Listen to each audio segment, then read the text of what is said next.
नमस्कार, मैं स्वतंत्र कुमार और आप सभी का स्वागत करता हूं आपके अपने चैनल शॉर्ट हैंड टीम पर। तो दोस्तों, आज के इस वीडियो में दैनिक जागरण के संपादकीय से 435 शब्दों के डिक्टेशन को हम लोग लेने वाले हैं। इसे हम दो अलग अलग स्पीड में लेंगे। पहली बार में 80 की स्पीड में, तो दूसरी और आखिरी बार में इसी डिक्टेशन को हम लोग 100 की स्पीड में लेने वाले हैं। अगर आपको इस डिक्टेशन के पीडीएफ की ज़रूरत है या इसमें आए हुए महत्वपूर्ण शब्दों के आउटलाइंस को जानना चाहते हैं तो आप हमारे टेलीग्राम ग्रुप को जरूर ज्वाइन कर लें। ग्रुप का लिंक इसी वीडियो के ठीक नीचे डिस्क्रिप्शन बॉक्स में आपको मिल जाएगा। तो 80 की स्पीड में आपका डिक्टेशन स्टार्ट होगा 5 सेकेंड के बाद। तब तक के लिए आप रेडी रहें।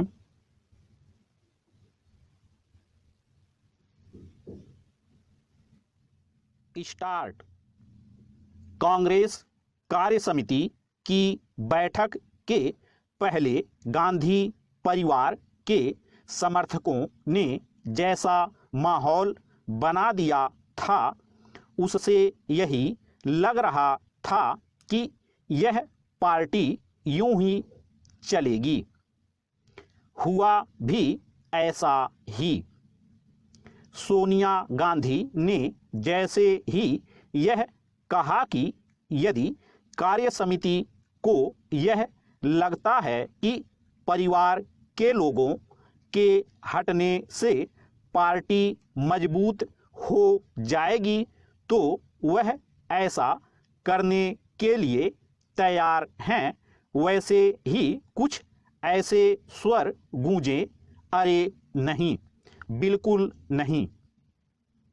सोनिया गांधी इस तरह की भावनात्मक पेशकश पहले भी कर चुकी हैं और हर बार नतीजा ढाक के 3 पात वाला ही रहा है।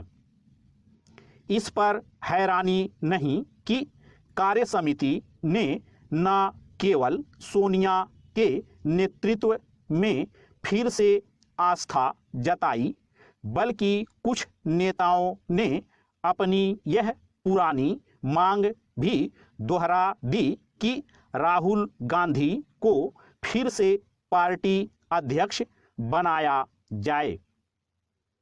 वास्तव में परिवार की भी यही इच्छा है और इसी कारण नए अध्यक्ष के चुनाव में देर की जा रही है। इस सब के बीच राहुल पर्दे के पीछे से पार्टी संचालित कर रहे हैं। हालांकि उनके फैसले पार्टी का बेड़ा गर्क कर रहे हैं, लेकिन परिवार की अंधभक्ति में लीन अधिकांश कांग्रेस नेता उन्हें भविष्य का नेता और देश का मसीहा साबित करने में लगे हुए हैं। वे यह देखने समझने को तैयार नहीं कि राहुल की राजनीति का एकमात्र एजेंडा प्रधानमंत्री नरेंद्र मोदी की प्रतिष्ठा पर चोट करना है। इसके लिए वह अपशब्दों का इस्तेमाल करने से भी नहीं चूकते। उन्हें ऐसा करते हुए 8 वर्ष हो गए हैं, लेकिन वह यह साधारण सी बात नहीं समझ सके हैं कि अपने सबसे बड़े प्रतिद्वंदी नेता को नीचा दिखाने की कोशिश को राजनीति नहीं कहते। पैरा। राहुल गांधी लगातार विफल होने के बाद भी अपनी आत्मघाती, नाकाम और नकारात्मक राजनीति पर कायम हैं। वह ना तो कोई नया विमर्श गढ़ पा रहे और ना ही ऐसा कोई नजरिया पेश कर पा रहे जिससे जनता उनकी ओर आकर्षित हो। कुछ ऐसा ही हाल प्रियंका गांधी का भी है, जिन्हें ब्रह्मास्त्र बताया गया था। जैसे राहुल वामपंथी सोच से ग्रस्त हो चुके हैं, वैसे ही प्रियंका भी कांग्रेस की न केवल वामपंथी दलों से निकटता बढ़ी है, बल्कि वामपंथी नेताओं की पार्टी में भागीदारी भी। एक समय जो युवा नेता राहुल के करीबी हुआ करते थे, वे या तो पार्टी छोड़कर जा चुके हैं या फिर उन्हें हाशिए पर कर दिया गया है। इस वजह से भी पार्टी रसातल में जा रही है। यद्यपि कई कांग्रेस नेता पार्टी के पतन को लेकर अपनी चिंता खुलकर प्रकट करने लगे हैं, लेकिन उनकी कहीं कोई सुनवाई नहीं हो रही। आगे भी सुनवाई के आसार नहीं, क्योंकि गांधी परिवार चाटुकार नेताओं से घिर गया है। स्टॉप। दोस्तों, इसी डिक्टेशन को दूसरी बार में हम लोग 100 की स्पीड में लेंगे और आपका समय स्टार्ट होगा 5 सेकेंड के बाद। तब तक के लिए आप रेडी रहें।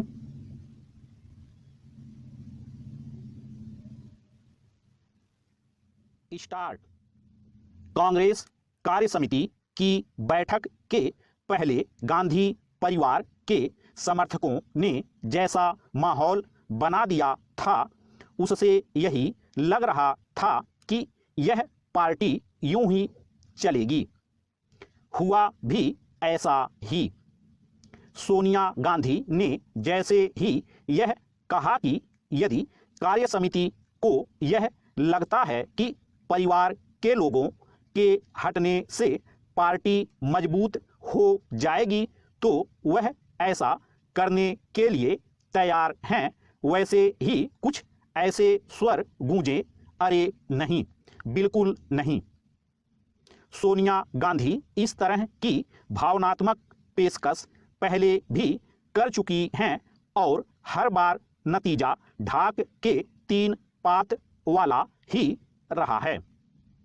इस पर हैरानी नहीं कि कार्य समिति ने न केवल सोनिया के नेतृत्व में फिर से आस्था जताई, बल्कि कुछ नेताओं ने अपनी यह पुरानी मांग भी दोहरा दी कि राहुल गांधी को फिर से पार्टी अध्यक्ष बनाया जाए। वास्तव में परिवार की भी यही इच्छा है और इसी कारण नए अध्यक्ष के चुनाव में देर की जा रही है।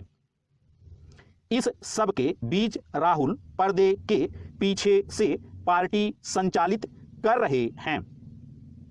हालांकि उनके फैसले पार्टी का बेड़ा गर्क कर रहे हैं, लेकिन परिवार की अंधभक्ति में लीन अधिकांश कांग्रेस नेता उन्हें भविष्य का नेता और देश का मसीहा साबित करने में लगे हुए हैं।